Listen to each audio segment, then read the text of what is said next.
Assalamualaikum warahmatullahi wabarakatuh. Bismillahirrahmanirrahim. Alhamdulillahirabbil alamin. Allahumma sholli ala sayyidina Muhammad.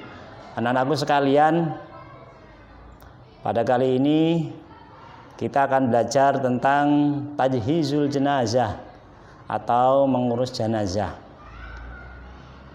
Kita selaku orang Islam kewajibannya tidak hanya ketika masih hidup, melainkan ketika saudara kita sesama Islam telah meninggal dunia, kita juga masih memiliki hak dan kewajiban terhadapnya.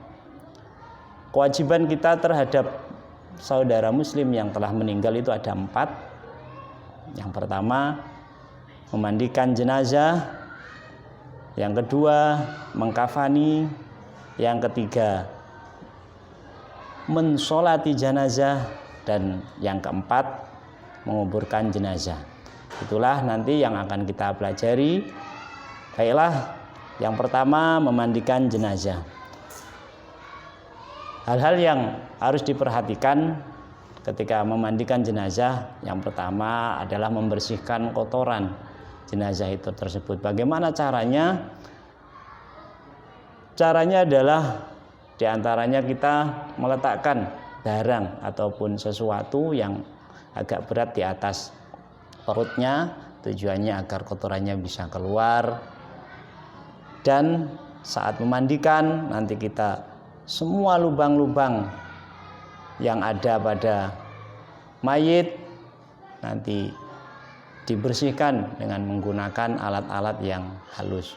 Kemudian mewudukan jenazah. Seperti halnya kita saat masih hidup, maka kita juga mewudukan jenazah. Dengan cara apa? Nah, hanya saja bedanya kita hanya fardunya saja, yakni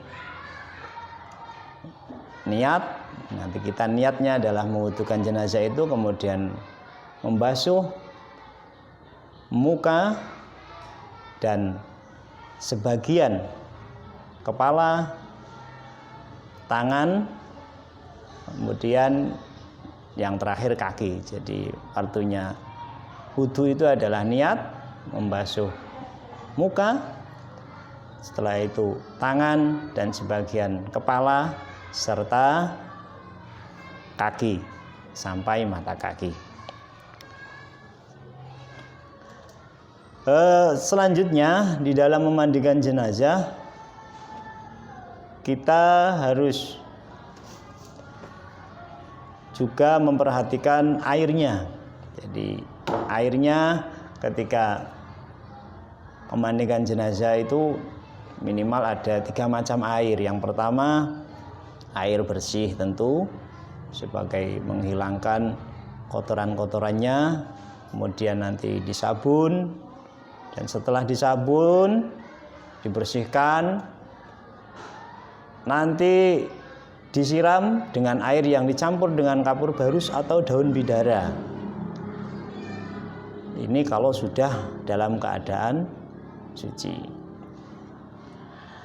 Dalam memandikan jenazah, etikanya adalah tidak boleh ramai-ramai. Jadi cukup beberapa orang saja yang ada di dalamnya, 4 orang atau 3 orang. Dan siapa yang berhak memandikan jenazah? Kalau jenazahnya laki-laki, tentu yang memandikan adalah laki-laki. Kecuali boleh yang memandikan perempuan itu kalau istrinya, karena statusnya sebagai mahram. Kalau dalam satu kampung itu tidak ada seorang laki-laki lain dan tidak ada mahramnya ataupun keluarga yang lain, maka mayit hanya ditayamumi saja. Kalau perempuan, maka yang memandikan adalah perempuan. Boleh yang memandikan ada laki-laki itu kalau suaminya. Lantas kalau mayit itu anak-anak, karena belum balik, kalau anak-anak boleh yang memandikan baik laki-laki atau perempuan. Dan yang perlu diperhatikan lagi, memandikan jenazah itu lihat kondisi jenazahnya. Kalau yang dimandikan itu adalah minimal anggota tubuhnya masih ada. Kalau orang yang sudah dinyatakan meninggal dunia akan tetapi bentuk tubuhnya nggak ada sama sekali, semisal terbakar habis ataupun hanyut di lautan, ya tidak dimandikan meskipun statusnya sudah dikatakan jenazah. Jadi minimal ada anggotanya. Kecelakaan yang ditemukan hanya kepala atau sebagian badannya, maka itu yang wajib dimandikan. Yang kedua, mayit tersebut tidak berupa mati syahid. Dan yang dimaksud di sini adalah mati syahid dunia akhirat. Karena mati syahid itu tidak boleh dimandikan. Mengapa? Karena pakaian orang yang mati syahid itu akan menjadi saksi kelak di akhirat bahwa dirinya berperang atas nama Allah. Setelah nanti kita selesai memandikan jenazah dengan cara-cara tertentu, jadi yang pertama nanti semisal 4 orang ini nanti bertugas, ada yang menyiram, ada yang mengosoki tubuh mayit dan membersihkan semuanya dengan cara kesunahannya adalah disiram sebanyak siraman ganjil, boleh 3 kali, 7 kali atau 11 kali, pokoknya siraman yang ganjil. Setelah selesai dimandikan, maka sebagian warga ataupun petugas harus menyiapkan kain kafan. Perlengkapan mengkafani jenazah, ya tentu saja ada kafannya. Dalam hal ini, kain kafan laki-laki dan perempuan dibedakan, meskipun satu cukup untuk laki-laki atau yang itu posisinya menutupi ke seluruh badannya. Laki-laki sebaiknya sempurnanya dikafani dengan 3 kafan. Perempuan dikafani dengan 5 kafan.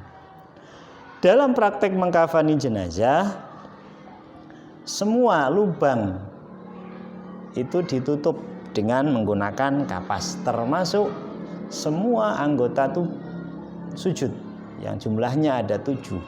Itu nanti dikasih kafan, dikasih kapas. Dan kain kafan sebaiknya menggunakan minyak wangi, boleh minyak wangi cendana atau yang lain yang tidak mengandung alkohol. Kemudian nanti jangan lupa alat ukur juga disiapkan, karena kain kafan itu menyesuaikan dengan panjang dan lebar tubuh mayitnya. Anak-anakku sekalian, setelah nanti dikafani selesai, untuk tali pengikatnya itu juga disunahkan ganjil, boleh 3, boleh 5. Jadi ganjil dengan posisi tali ikatnya berada di sebelah kiri. Mengapa? Karena tujuannya ketika nanti sudah masuk dalam liang lahat, maka mudah untuk dilepas kembali. Perlu diperhatikan lagi anak-anakku sekalian, jadi kain kafan, Bapak ulangi lagi, harus sebaiknya menggunakan minyak wangi. Ya, minyak wangi ini fungsinya supaya menjaga atau memperlama masa mayit itu cepat membusuk kalau kebetulan mayitnya adalah mayit yang kurang baik. Selanjutnya, setelah nanti posisi sudah selesai mengkafani, ikatannya juga tadi yang 7 atau yang ganjil, maka kita bersiap-siap untuk mensolati jenazah, karena dalam hal ini posisinya sudah dalam keadaan suci dan siap untuk disolatkan. Solat jenazah tidak sama dengan solat yang lainnya, karena di dalam solat jenazah rukunnya yang pertama niat dengan membaca usolli ala hadzal mayyiti arba'a takbiratin fardul kifayati ma'muman atau imaman lillahi ta'ala. Kalau mayit laki-laki. Kalau mayit perempuan, usolli ala hadhil mayyitati arba'a takbiratin fardul kifayati ma'muman atau imaman lillahi ta'ala. Selanjutnya, takbir yang dilakukan pada sholat jenazah sebanyak 4 kali. Membaca surah Al-Fatihah setelah takbiratul ihram. Kemudian membaca sholawat Nabi setelah takbir kedua. Dan yang setelah takbir ketiga dan takbir keempat membacakan doa untuk mayit.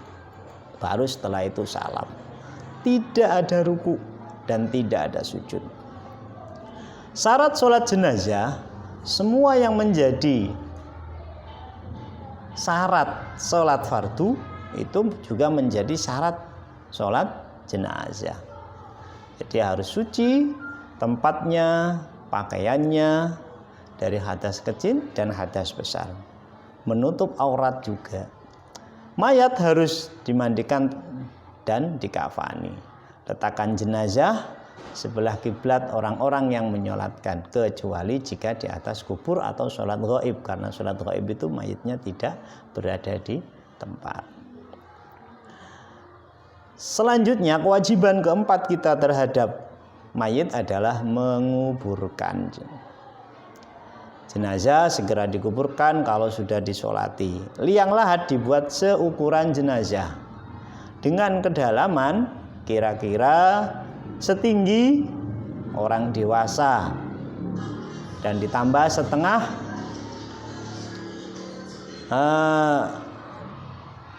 lengan ya. Orang dewasa lebar kira-kira 1 meter. Mayat dipikul dari 4 penjuru. Tidak harus, karena sekarang banyak menggunakan ambulan, jadi sudah diganti. Ketika nanti masuk kuburan, maka tali ikatan semuanya dilepas dan pipi kanan ditempelkan kepada tanah yang ada di dalam kuburan guna untuk mengingatkan bahwasanya kita dari tanah dan kembali lagi ke tanah. Inna lillahi wa inna ilaihi raji'un. Setelah dibuka dan ditempelkan, nanti ditutup dengan kayu ataupun papan, lalu ditimbun sampai liang kuburan. Dan setelah itu nanti dikuburkan, terus ditimbun. Setelah ditimbunkan, sebaiknya kita keluarga jangan meninggalkan terlebih dahulu. Jadi mudin ataupun tokoh masyarakat setempat yang mentalkinnya, karena mayit itu ketika nanti sudah di dalam kuburan maka akan menghadapi ujian yang lumayan berat, yakni ujiannya adalah 4 pertanyaan yang akan ditanyakan oleh malaikat Mungkar Nakir. Siapa Tuhanmu? Siapa nabimu? Siapa temanmu? Dan apa kitabmu? Sebagian ulama masih mengatakan dan lebih dari 4 pertanyaan itu. Oleh karenanya, setelah nanti ditalkin atau diajari, sebaiknya keluarga setempat tidak langsung meninggalkan kuburan, melainkan mendoakan dulu, tahlil atau lain sebagainya, guna sebagai penguat daripada mayit ketika mendapatkan pertanyaan dari malaikat Mungkar Nakir, sehingga bisa menjawab pertanyaan malaikat Mungkar Nakir. Bapak kira itu yang dapat kami sampaikan. Mudah-mudahan kalian semua dengan mempelajari tata cara pengurusan jenazah atau tajhizul jenazah, kelak menjadi orang-orang yang bermanfaat bagi saudara kita sesama muslim untuk saling mengurusi jenazahnya. Demikian, kurang lebihnya mohon maaf. Assalamualaikum warahmatullahi wabarakatuh.